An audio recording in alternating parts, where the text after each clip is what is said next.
اعوذ باللہ من الشیطان الرجیم بسم اللہ الرحمن الرحیم اللہم صلی علی محمد وآل محمد وعجل فرج آل محمد۔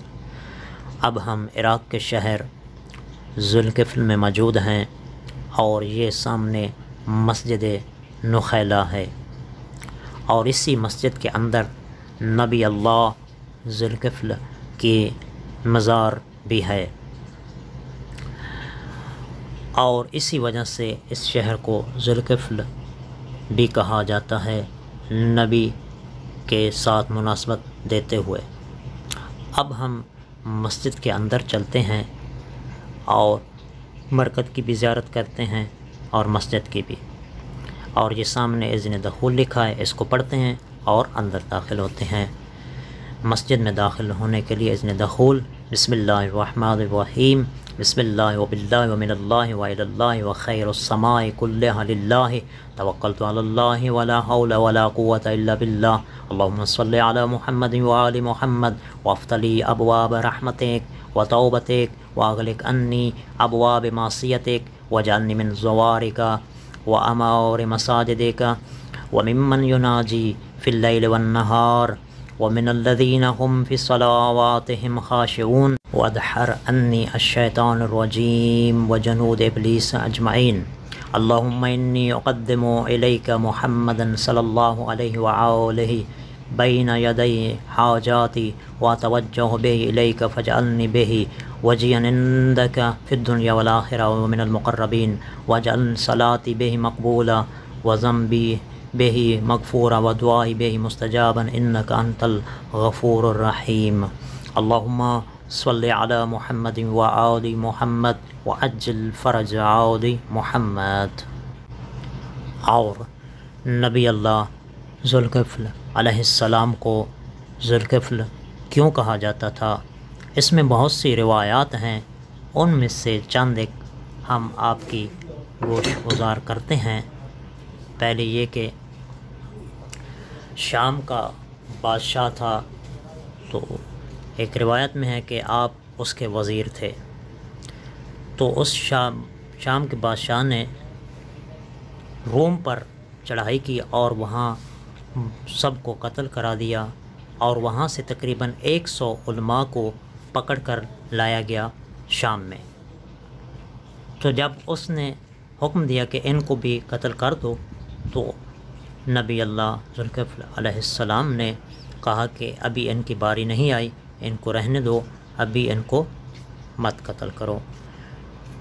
تو بادشاہ نے کہا ٹھیک ہے، تو نبی اللہ ذوالکفل علیہ السلام نے ان کو ساتھ لیا اور لے کر آئے، اور ان کی بیڑیاں توق وغیرہ کٹا دیے، اور ان کو رات ہی کہا کہ آپ بادشاہ کی سلطنت سے نکل جائیں۔ جب وہ نکل گئے اور صبح نبی علیہ السلام نے ایسا واقعہ بیان کیا کہ بادشاہ ناراض بھی نہیں ہوا اور خوش بھی رہا، اور وہ بھی بھاگ گئے۔ تو یعنی کہ ان 100 علماء کی انہوں نے کفالت کی، اس وجہ سے بھی ان کو کفیل کہا جاتا ہے۔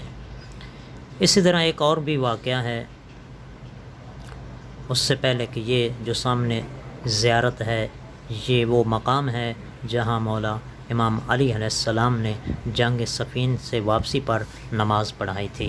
یہ وہ مقام ہے مسجد نخیلہ میں جہاں مولا امیر علیہ السلام نے اپنے جتنے بھی سپاہی تھے ان کو باجماعت نماز پڑھائی تھی۔ یہ وہ مقام ہے۔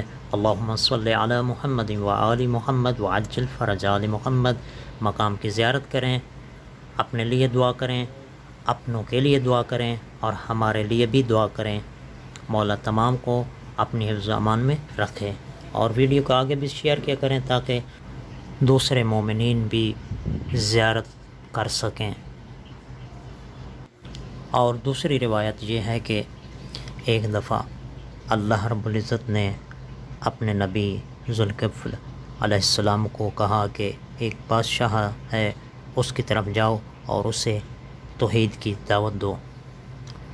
تو اللہ کا نبی جب اس بادشاہ کے پاس پہنچا اور اسے توحید کی دعوت کے لیے کہا، اللہ کی وحدانیت کی طرف متوجہ کیا، تو اس شخص نے کہا کہ میں اتنا گنہگار ہوں، میری بخشش ناممکن ہے، تو میں کیسے اب توحید الہی پر آؤں جب کہ میری بخشش بھی نہیں ہے؟ تو اس وقت اللہ کے نبی نے کہا کہ اگر تو ابھی سے توبہ کر لے تو میں آپ کی ضمانت اٹھاتا ہوں، آپ کی کفالت کرتا ہوں کہ آپ کو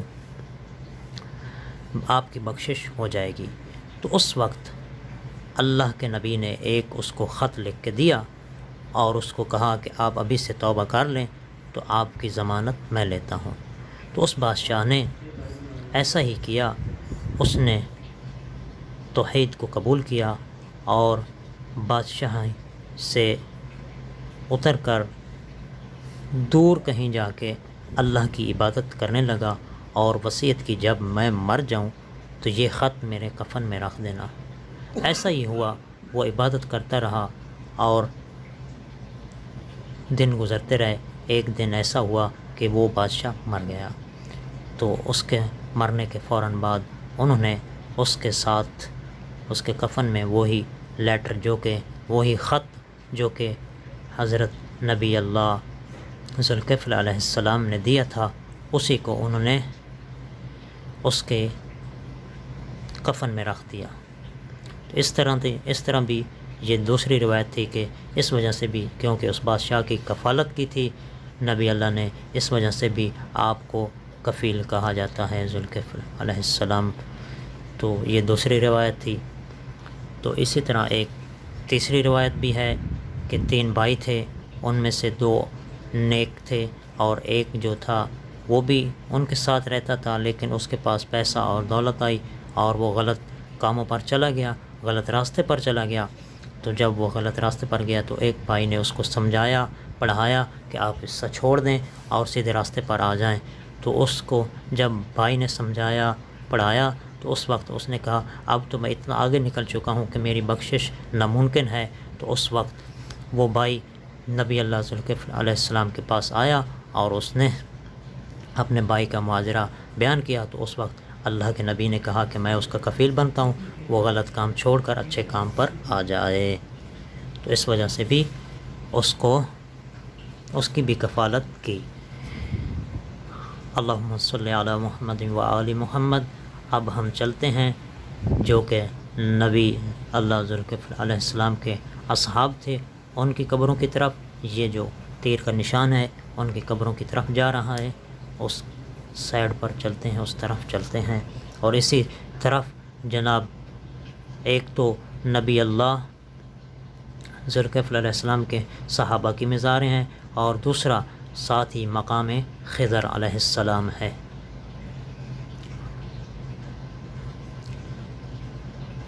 جب ہم دروازے سے داخل ہوں گے تو یہ سب سے پہلے سیدھے ہاتھ پر پہلی جو مرکز ہے وہ یوحنا الدملجی، اس کی یہ مرکز ہے۔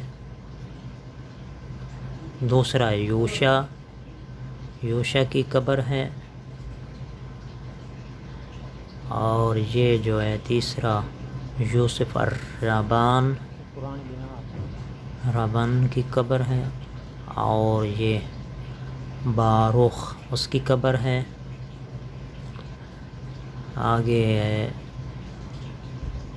یہ مقام خضر علیہ السلام کی طرف، آگے یہ راستہ جاتا ہے وہ سامنے، اور یہ خون یہ بھی نبی اللہ ذوالکفل علیہ السلام کے صحابی ہیں، اور یہ مقام خضر علیہ السلام، نبی اللہ خضر علیہ السلام کا مقام ہے۔ اللہم صلی علی محمد و آل محمد وعجل فرج آل محمد۔